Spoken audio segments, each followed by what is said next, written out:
जय हिंद। आज हम बात करते हैं आईसीएसई क्लास 10th का इकोनॉमिक एप्लीकेशन का 13th चैप्टर, जो कि है हमारा इंस्ट्रूमेंट ऑफ स्टेट इंटरवेंशन। यह एक इम्पॉर्टेंट चैप्टर है, आप इसको आराम से पढ़िएगा। इसके ऊपर हम 3 वीडियो कवर करेंगे। फर्स्ट वीडियो आएगा फिजिकल पॉलिसी और इसके ऑब्जेक्टिव के ऊपर। सेकेंड वीडियो में हम बात करेंगे टैक्सेशन के ऊपर, कितने प्रकार के टैक्स होते हैं, रिग्रेसिव टैक्स क्या होता है, डिग्रेसिव टैक्स क्या होता है, प्रोपोर्शनल टैक्स क्या होता है, प्रोग्रेसिव टैक्स क्या होता है, इसका डायग्राम कैसे बनता है। थर्ड वीडियो में हम बात करेंगे मॉनेटरी पॉलिसी और उसके ऑब्जेक्टिव के ऊपर। उसी के साथ आपका चैप्टर कंप्लीट हो जाएगा। ठीक है, तो चलिए वीडियो को स्टार्ट करते हैं। अलग पांडे सर की तरह हम भी ग्लव्स लगा लिए हैं, he is my favourite teacher. देखिए, फिजिकल पॉलिसी को समझने से पहले आपको 2 कंडीशन समझना पड़ेगा। फिजिकल पॉलिसी, देखिए आप हमको 10 मिनट दीजिए, हम आपका फिजिकल पॉलिसी का कॉन्सेप्ट पूरा क्लियर कर देंगे। बस आप 10 मिनट दीजिए। देखिए, फिजिकल पॉलिसी को समझने से पहले आपको 2 कंडीशन समझना पड़ेगा जो मार्केट में अक्सर हम देखते हैं। फर्स्ट कंडीशन में मार्केट में अगर पैसा ज़्यादा हो जाए तब क्या होगा, और दूसरे कंडीशन में अगर मार्केट में पैसा कम हो जाए तब क्या होगा। देखिए, अगर मार्केट में पैसा ज़्यादा हो जाए, मार्केट में अगर मनी ज़्यादा हो जाए, तो आप सपोज कीजिए कि एक लड़का है, ये गया दुकान पर, मिठाई का दुकान पर।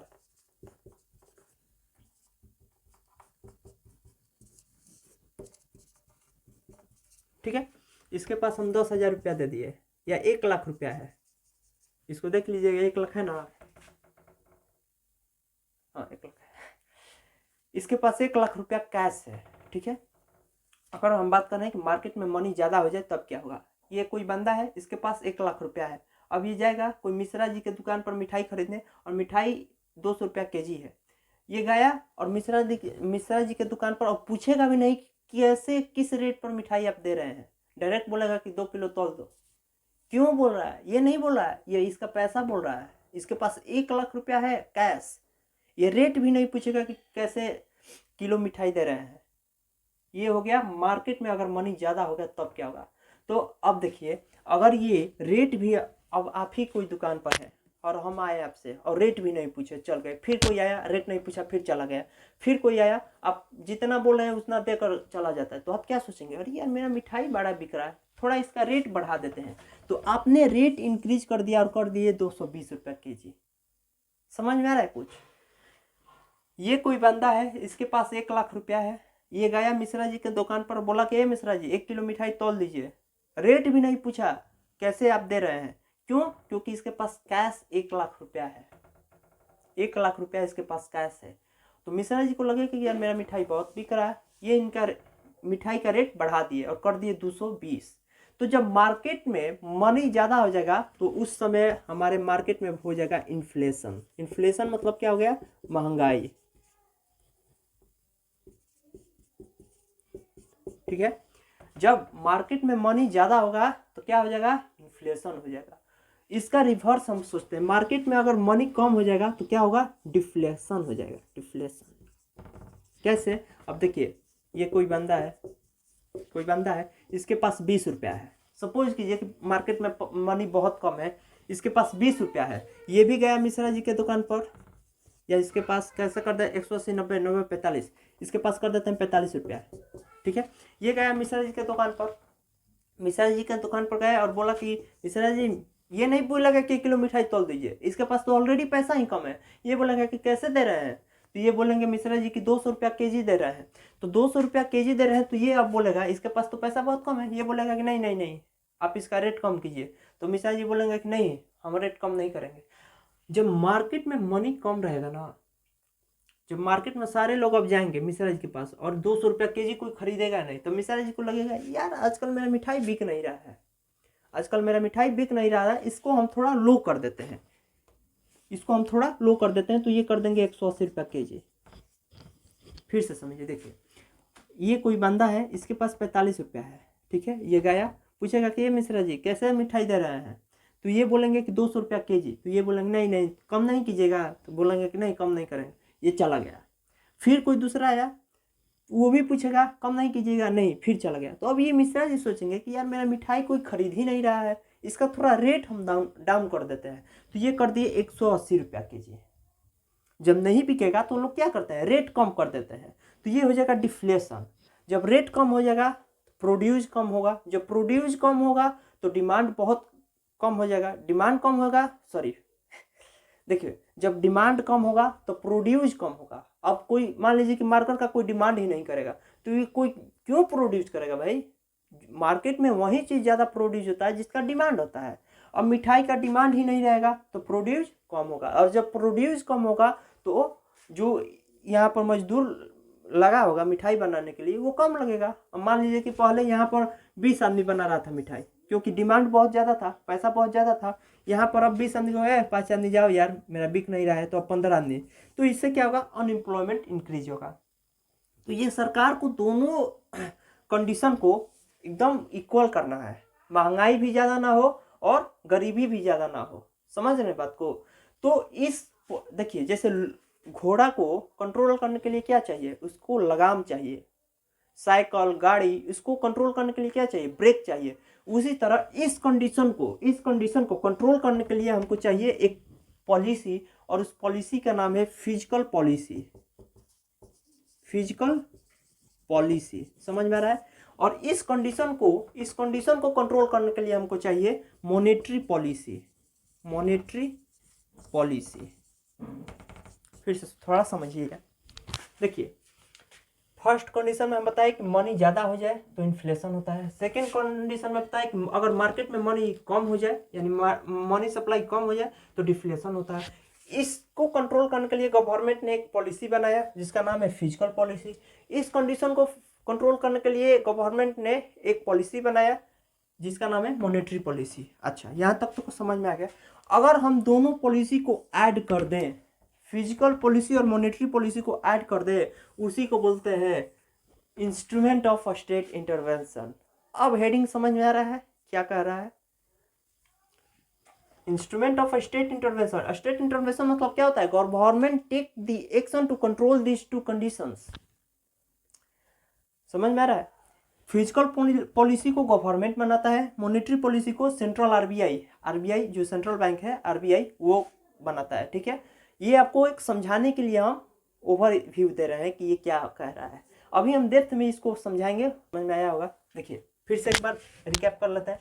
फर्स्ट कंडीशन में बताए मार्केट में मनी अगर ज़्यादा हो जाए तो क्या होगा? अब ये कोई बंदा है, इसको हम 1 लाख रुपया देंगे तो ये मिश्रा जी की दुकान पर जाएगा तो ये रेट भी नहीं पूछेगा कि कैसे दे रहे हैं। क्यों? क्योंकि इसके पास पैसा ज़्यादा है। जब मिश्रा जी से 10 लोग ऐसे ही बिना रेट के पूछेंगे कि 1 किलो दे दो, 1 किलो, 2 किलो दे दो, 5 किलो दे दो, तो मिश्रा जी को लगेगा कि यार मेरा मिठाई बड़ा बिक रहा है, तो ये थोड़ा मिठाई का रेट बढ़ा देंगे। इससे हमारा होगा इन्फ्लेशन और महंगाई बढ़ जाएगा। सेकेंड कंडीशन में यार किसी के पास पैसा ही कम है, मार्केट में पैसा ही कम है, तो ये जाएंगे, कितना है 200 रुपया के जी, हम नहीं लेंगे यार बहुत महंगा है। फिर 10 बंदा गया और खरीदा ही नहीं, तो इनको लगेगा कि यार मेरा मिठाई कोई खरीद ही नहीं रहा है, तो ये क्या कर देंगे? रेट डाउन कर देंगे, तो इससे होगा हमारा डिफ्लेशन। तो ये दोनों कंडीशन को हटाने के लिए, इस कंडीशन को, ये कंडीशन ना हो, इन्फ्लेशन महंगाई ना बढ़े, इसके लिए है हमारा फिजिकल पॉलिसी, और ये डिफ्लेशन ना हो इसके लिए है हमारा मॉनेटरी पॉलिसी। और दोनों को ऐड कर देंगे वो हमारा बनेगा इंस्ट्रूमेंट ऑफ स्टेट इंटरवेंशन। दोनों को ऐड कर देंगे तो क्या बोलेंगे? Instrument of state intervention. State intervention का मतलब क्या होता है? Government take the action to control this two conditions. I hope कि आपको कुछ तो समझ में आया होगा। अगर इसका 50% भी आपको समझ में आया है, इसके बाद जो हम आपको समझाने वाले हैं उससे आपका फिजिकल पॉलिसी 100% समझ में आ जाएगा। तो देखिए इसको, अब बात करते हैं कि फिजिकल पॉलिसी एक्चुअली में है क्या। ठीक है, ये तो आपको समझाने के लिए आपको बता दिया। अभी आप लोग बहुत बच्चे हैं ना, इतना प्रेशर अब बुक का लैंग्वेज में समझाएंगे तो यार नहीं समझ पाएंगे ना। देखिए अब फिजिकल पॉलिसी एक्चुअली में है क्या।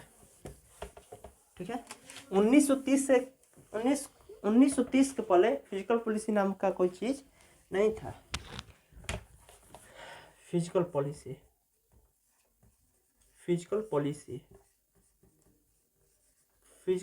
है क्या? देखिए, इट इज दैट पॉलिसी। आप थोड़ा वीडियो को स्किप कर दीजिए ताकि हम लिख लें, आप वहाँ से देखिए। It is that policy which guide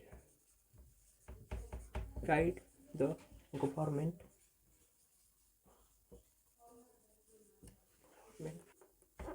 in deciding how much money it should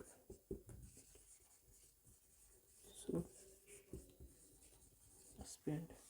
Second, where. Third, from where will it get that money. देखिए यही है आपका फिजिकल पॉलिसी, बस यही है, उसके बाद कुछ नहीं है। फिजिकल पॉलिसी क्या है देखिए, it is that policy which guide the government in deciding how much money it should spend, where from where will it get that money. अभी समझाते हैं, देखिए ये गेट है GT गेट, गवर्नमेंट। अब बजट नाम सुने हैं, बजट टीवी पर देखे होंगे कि इस साल इतना का बजट इसमें निकला, इसमें। अच्छा छोड़िए, नहीं सुने तो अभी बताते हैं। अब इसको समझिए, मान लीजिए कि किसी के पापा का सैलरी, मंथली सैलरी 10,000 रुपया है, और कोई किसी के पापा महीना का 1,20,000 रुपया कमाते हैं। किसी के पापा 10,000 कमाते हैं, किसी के पापा 1,00,000 रुपया कमाते हैं। तो दोनों का सैलरी में अंतर है, 90,000 का अंतर है ना भाई। ये 1,00,000 कमा रहे हैं, ये 10,000 रुपया कमा रहे हैं। तो ये जो 10,000 रुपया कमा रहे हैं ना, ये 10,000 के अनुसार अपना घर चलाएंगे। ये जो 1,00,000 रुपया कमा रहे हैं ना, ये 1,00,000 के अनुसार अपना घर चलाएंगे। समझ में आ रहा है? यानी जिसका जितना सैलरी उसके हिसाब से वो अपना खर्चा चलाएंगे। लेकिन यहाँ पर ये अलग है, यहाँ पर ये अलग है। गवर्नमेंट क्या करता है, पहले खर्चा करता है, पहले खर्चा करता है फिर पैसा लाता है।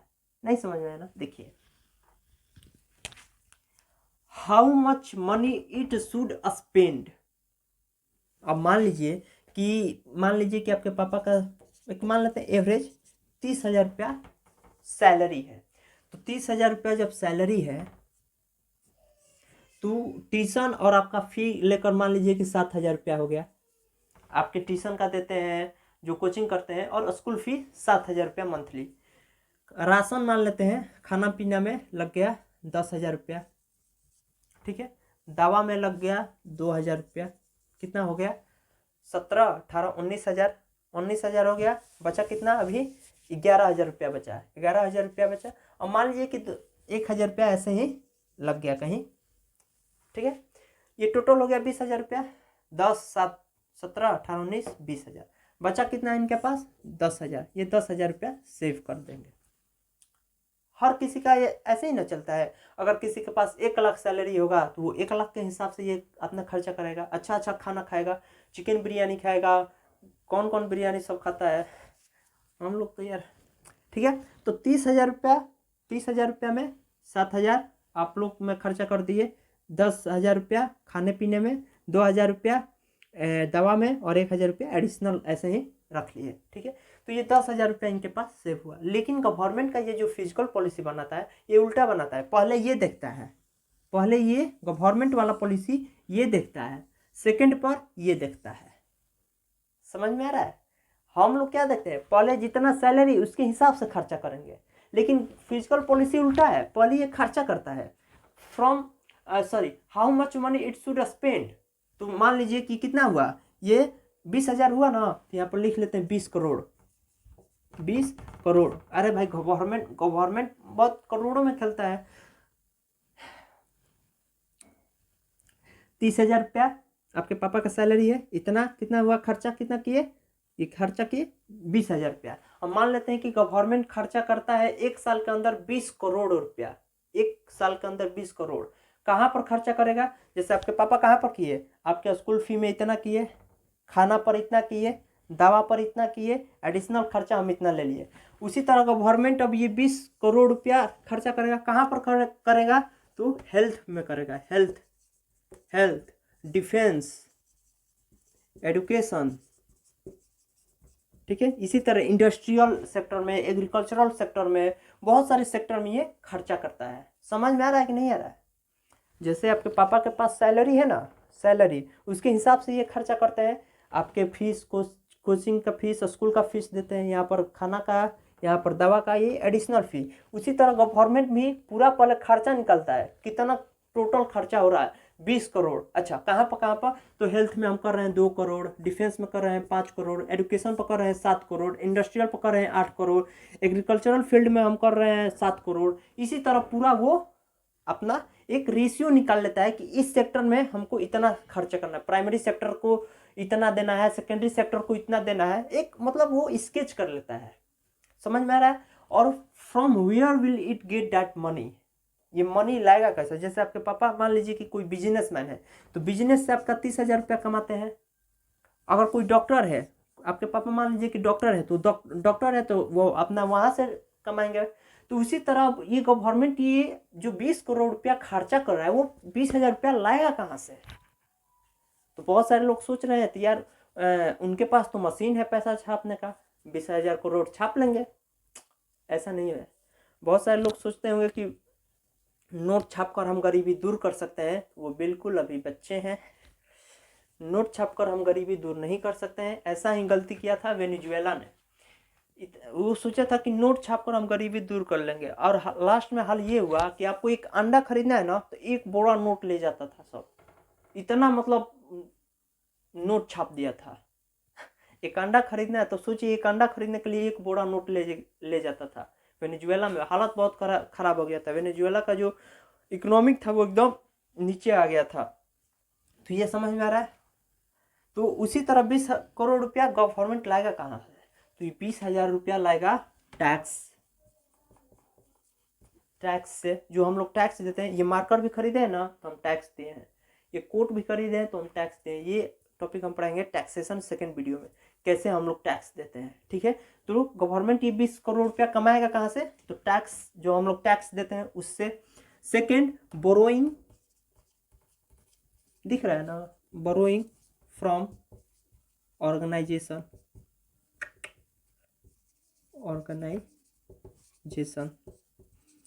सम एसेट्स से भी पैसा मिलता है। प्रिंटिंग नोट्स, अब समझिए,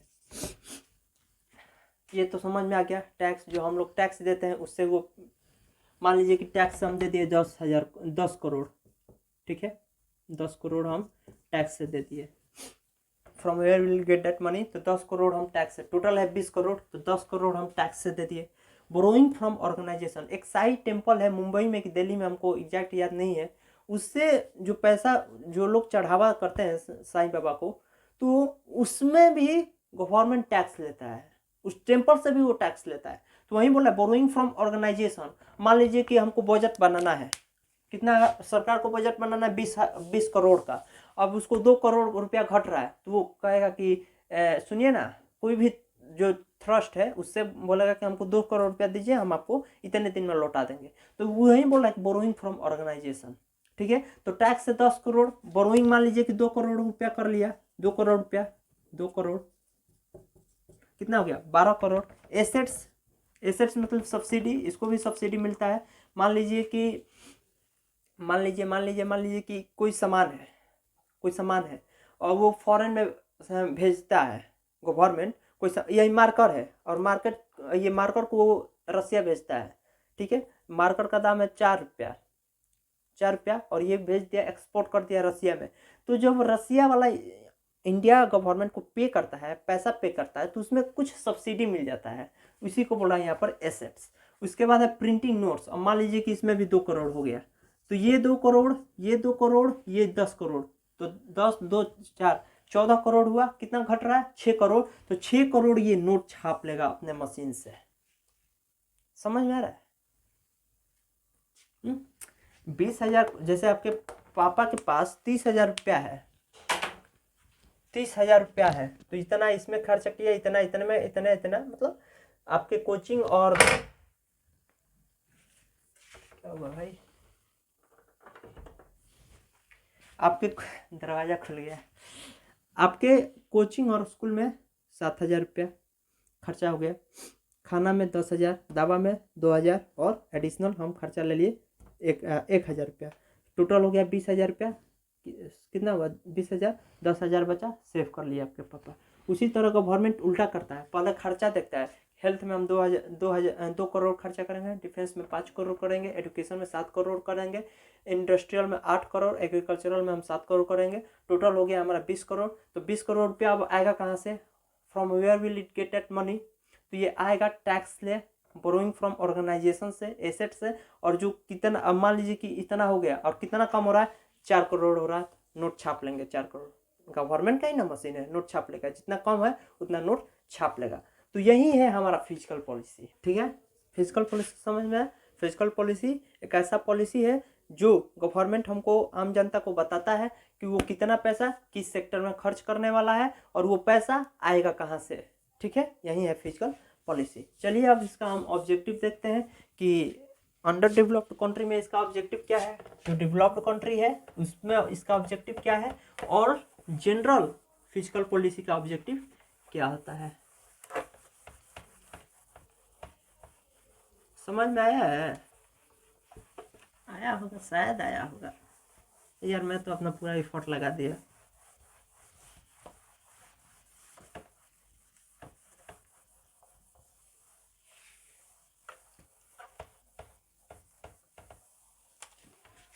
चलिए अब बात करते हैं ऑब्जेक्टिव के ऊपर। सबसे पहले बात करेंगे अंडर डेवलप्ड जो कंट्री है उसमें क्या ऑब्जेक्टिव है। उसके बाद बात करेंगे जो डेवलप्ड कंट्री है उसमें इसका ऑब्जेक्टिव क्या है, और जनरल मतलब डेवलपिंग कंट्री मान सकते हैं, यानी जनरल फिजिकल पॉलिसी का क्या ऑब्जेक्टिव है। शुरू करें।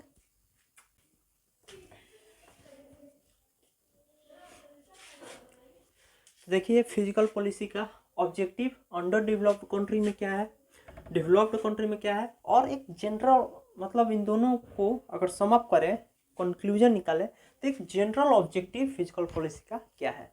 अंडर डेवलप्ड में पहला जो फिजिकल पॉलिसी का ऑब्जेक्टिव है वो है situation of inflation should be avoided as far as possible. क्यों?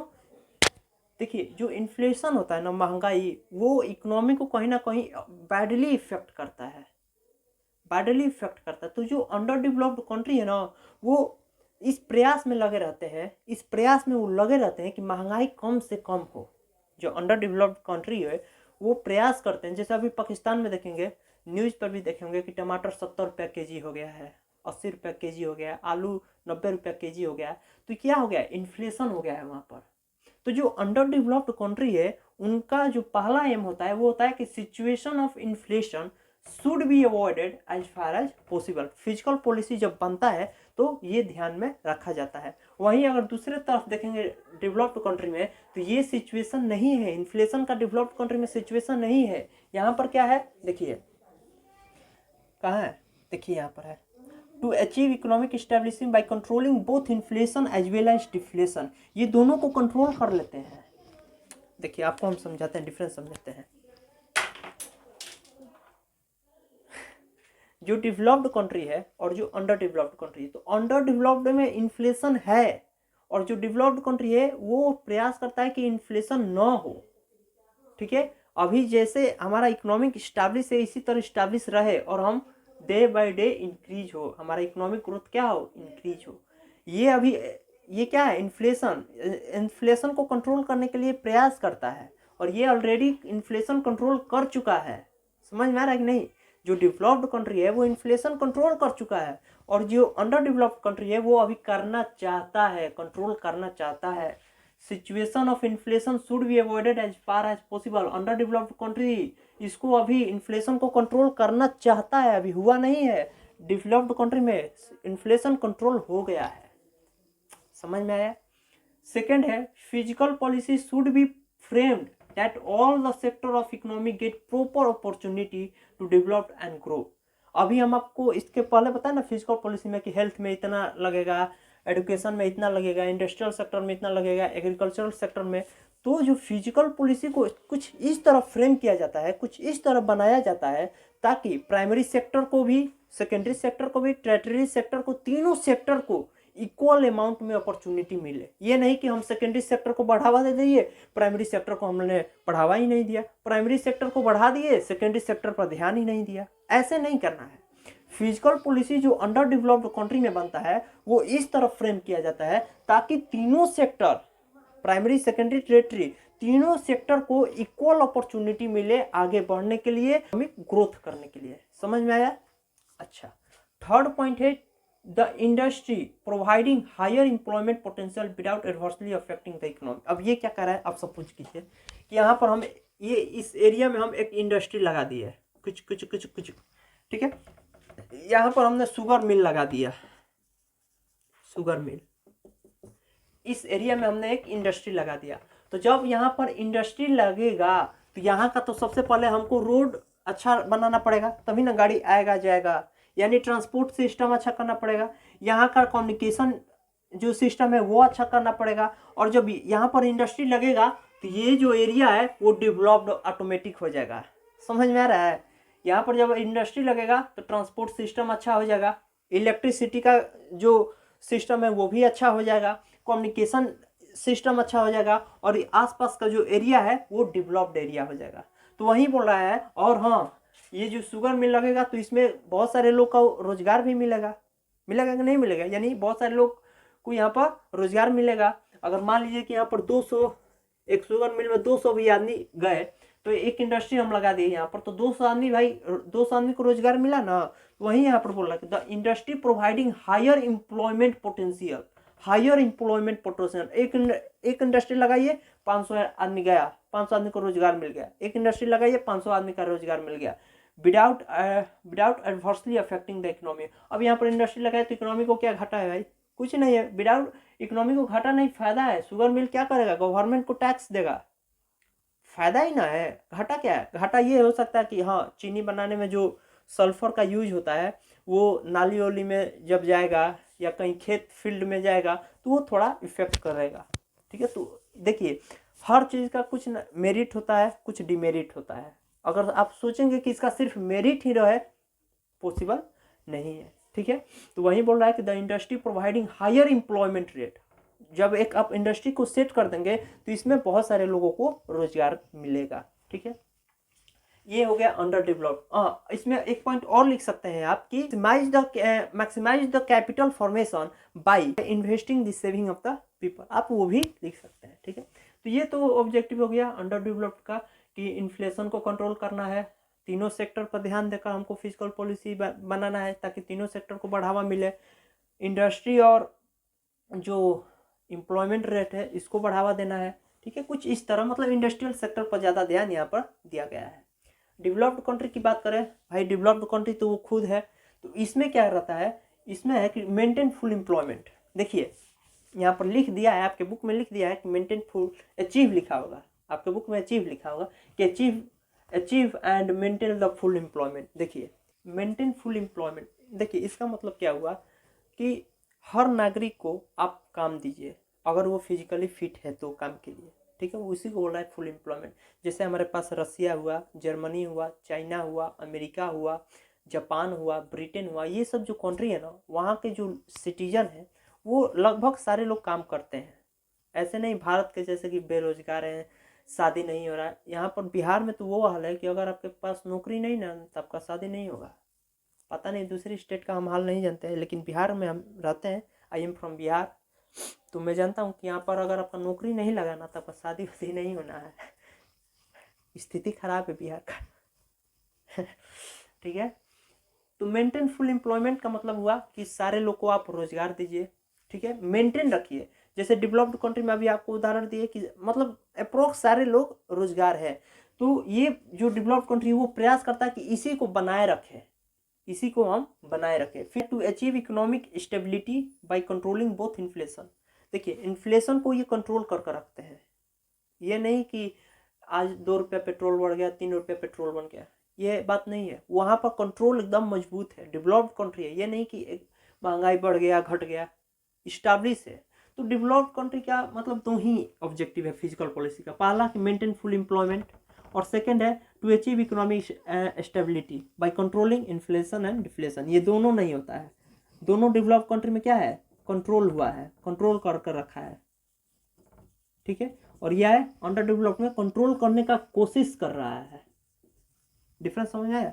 यहाँ पर ये ऑलरेडी कंट्रोल है, कंट्रोल कर, जैसे आप एग्जाम देते हैं, आपका आ गया 90%, तो पहले हम 8 क्लास में थे, सेवेंथ में तो रिजल्ट पर लिखा जाता था ना excellent, good, keep it up, यानी इसको बनाए रखिए, इसको बनाए रखिए। तो उसी तरह 8 में हम फेल भी हुए हैं, फेल कितना हुआ था, मैथ में फेल हुए थे, 27 आया था, झूठ बोल रहा हूँ, 17 आया था मार्क्स मेरा, उसमें रेड लगा था यार, ठीक है। उसके बाद हमको लगा, ये रियलाइज हुआ कि यार हम क्या कर रहे हैं, कहाँ जा रहे हैं, ठीक है। बहुत जल्दी हम समझ गए थे कुछ करना होगा। उसके बाद अच्छा पढ़े, चलता है उसी तरह अभी भी चल रहा है, ठीक है। तो जो डेवलप्ड कंट्री है वो इन्फ्लेशन को कंट्रोल कर लिया है, अब इसको बनाए रखना है कि हाँ ये ज़्यादा ना हो कम ना हो, और ये कंट्रोल करने का कोशिश कर रहा है, ठीक है। अब देखिए हम दोनों को सम अप करें, कंक्लूजन निकालें कि फिजिकल पॉलिसी का रियली में ऑब्जेक्टिव क्या है, तो क्या निकल कर आता है। देखिए पहला है इकोनॉमिक स्टेबिलिटी, बहुत सारे बुक में लिखा होगा टू अचीव, क्या लिखा होगा भाई, कैसे हो गया, बहुत सारे बुक में क्या लिखा होगा, टू अचीव इकोनॉमिक स्टेबिलिटी, ठीक है। आप लिख लीजिएगा एग्जाम में टू अचीव, अगर आपके बुक में लिखा है टू अचीव तो आप लिख लीजिएगा, कोई दिक्कत नहीं है, ठीक है। लिखना ही पड़ेगा यार, बहुत सारे लोग बोलेंगे कि सर आप to achieve economic stability, achieve and maintain full employment, ठीक है। टू ब्रिंग प्राइस स्टेबिलिटी हो, to reduce inequality in income and wealth, हाँ ये भी अच्छा है, to reduce inequality in income and wealth, to reduce inequality ना हो, यानी कि अमीर अमीर होता जा रहा है, गरीब गरीब होता जा रहा है, यानी आप कैसे भाई फिजिकल पॉलिसी बनाए हैं, ठीक है, ऐसा भी नहीं होना चाहिए, इनइक्वलिटी नहीं होना चाहिए। और लास्ट में आप लिखिएगा कि high rate of economic growth, high rate of economic growth of the country, कितना पॉइंट हुआ, 1 2 3 4 5 6, काफी है यार, ठीक है। तो जनरल क्या है, जनरल ऑब्जेक्टिव फिजिकल पॉलिसी का है to achieve economic stability, to achieve लिखो यार, कैसे लिखे हैं, to achieve and maintain full employment in the country, to bring price stability, to reduce inequality in income and wealth, और फोर्थ एंड जो भी हो high rate of economic growth of the country. कोई भी पॉलिसी अगर government बनाता है तो उसका एक सबसे इम्पोर्टेंट जो रोल होता है, जो ऑब्जेक्टिव होता है, वो होता है कि हमारे देश का इकोनॉमिक ग्रोथ हो, ठीक है। तो ये रहा हमारा फिजिकल पॉलिसी और इसका ऑब्जेक्टिव। आई होप कि आपको अच्छा लगा होगा, तो कुछ मत कीजिए, पढ़ाई कीजिए। Thank you.